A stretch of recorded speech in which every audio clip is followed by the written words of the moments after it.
pag-usapan po natin ngayon ay yung bagong update po ni Messenger. Ano yung protect your account. Ayan po, for Messenger protection. So, open po natin yung ating Messenger. Makikita po natin dito yon.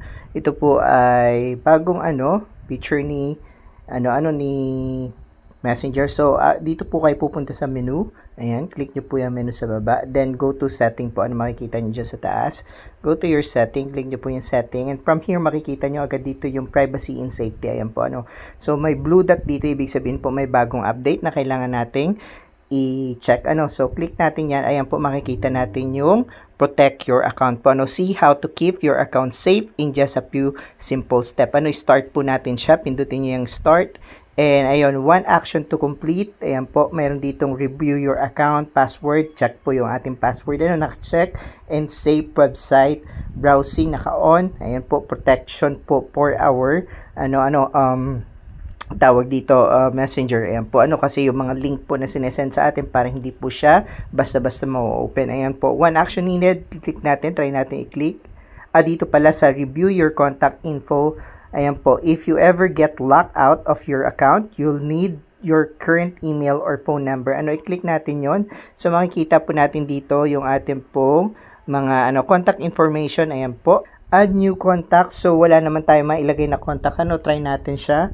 Kung add mobile number or email, pwede natin i-add po yung email natin, or mobile number. So, dito natin i-click yon. Ayan po, sa add new. Ayan po, makikita nyo po dito sa baba. Ayan po, or pwede kayo mag-add ng mobile number or email po. Throw natin yung email natin kasi mas okay po yon. Ayan. So, add email address po. Lagay natin dito yung email address natin. Ayan. And sabi niya, entered, it looks like you may have entered incorrect email. Ayan po, pag-uwi natin.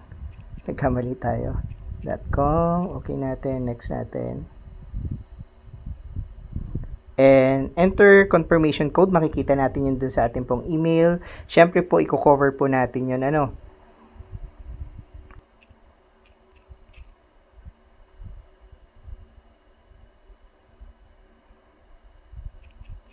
po, nalagay na natin yung ating pong